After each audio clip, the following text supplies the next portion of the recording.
Monsieur le ministre. La parole est pour le groupe Les Républicains, Madame Véronique Louwagie. Merci Madame la Présidente. Ma question s'adresse à Monsieur le ministre de la Transition écologique et de la cohésion des territoires et porte sur l'inefficacité de la réforme du dispositif de MaPrimeRénov'. Les mauvais chiffres s'empilent. Après une diminution de plus de 20% en 2023 de la construction de logements, ce sont les rénovations énergétiques de logements qui chutent en ce début d'année de 40%. Ce constat est tiré par votre ministère et les professionnels du secteur. Le bon sens nous dit qu'effectivement, une rénovation globale des logements doit avoir un impact plus positif que des monogestes sur la consommation et la déperdition d'énergie. Le bon sens nous dit aussi que les ménages n'ont pas la chance de pouvoir dépenser comme l'État de l'argent qu'ils n'ont pas. Il est aussi incompréhensible que les ménages qui ont pu se constituer un petit bas de laine soient frileux à l'idée de s'engager dans une démarche coûteuse et lourde au plan administratif. Cette première tendance doit vous interroger sur l'efficacité de la dernière réforme au 1er janvier 2024, qui est catastrophique, n'incitant aucunement les Français à s'engager dans la rénovation énergétique. Nous avions alerté des risques résultant de la suppression des aides pour certains monogestes et de l'obligation de recourir pour les rénovations globales à un accompagnateur encore peu identifié sur les territoires, voire inexistant. De facto, vous avouez vous-même l'échec du dispositif en annulant déjà en novembre dernier des crédits budgétaires 2023 et le mois dernier 1 milliard sur MaPrimeRénov' 2024, réduisant l'objectif de rénovation globale de 200 000 à 140 000. En bout de chaîne, malgré les bonnes intentions, c'est l'objectif de transition écologique et son calendrier qui deviennent intenables. Monsieur le ministre, ma question est simple. Que comptez-vous faire pour simplifier et relancer ce processus qui pourrait être utile s'il n'était pas aussi lourd et contraignant? Je vous remercie.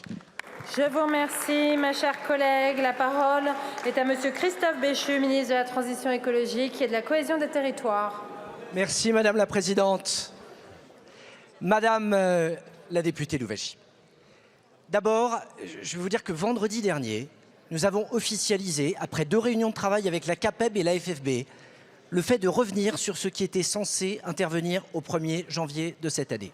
Je vous le dis avec humilité, nous avons trop complexifié le dispositif et dans ces conditions, nous revenons sur les changements qui étaient prévus. Mais je vous le dis avec la même sincérité. Je vous le dis avec la même sincérité. Regardons d'où nous venons et regardons où nous allons. Il y a, au cours de ces 3 dernières années, 2 millions de logements qui ont bénéficié de rénovation énergétique. Le chiffre moyen de rénovation par an a été multiplié par 10 entre la dernière année du quinquennat Hollande et l'année dernière. Dans la continuité de ça, que nous ramenions le budget d'1 milliard d'euros, y compris après que Madame Dalloz ait insisté sur la nécessité qu'il y avait à tenir compte des alertes sur le plan des finances publiques, je ne peux pas croire qu'au sein des Républicains, il y a ceux qui nous encouragent à dépenser plus, il y a ceux qui nous encouragent à dépenser moins, et qu'à la fin, quoi qu'on fasse, vous finissiez par dire que vous avez raison. La CAPEB s'est réjouie, la FFB s'est réjouie, les moyens augmentent de 600 millions d'euros. Choisissez votre camp, vous ne pouvez pas à la fois dénoncer la complexité et ne pas vous féliciter quand on revient et qu'on applique des mesures de bon sens et qu'elles sont saluées par les artisans et par les professionnels. Je vous remercie, Monsieur le ministre. Madame Louwagie. Merci Monsieur le ministre pour votre réponse et votre mea culpa. Je pense qu'effectivement nous devons dépenser mieux. Et Monsieur le ministre, de grâce, réformez une fois pour toutes le dispositif de manière simple, de manière fonctionnelle, de sorte que les critères ne changent pas régulièrement. Et faites en sorte également que le dispositif ne soit pas restrictif et qu'il s'ouvre à tous, y compris aux classes moyennes. Merci beaucoup, Madame la députée, Monsieur le ministre.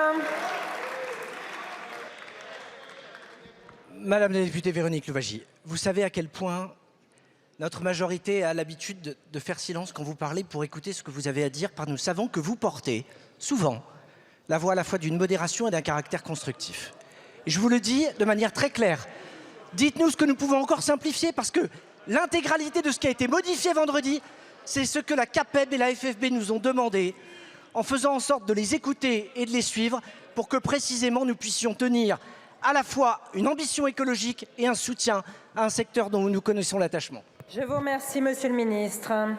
La parole est à Madame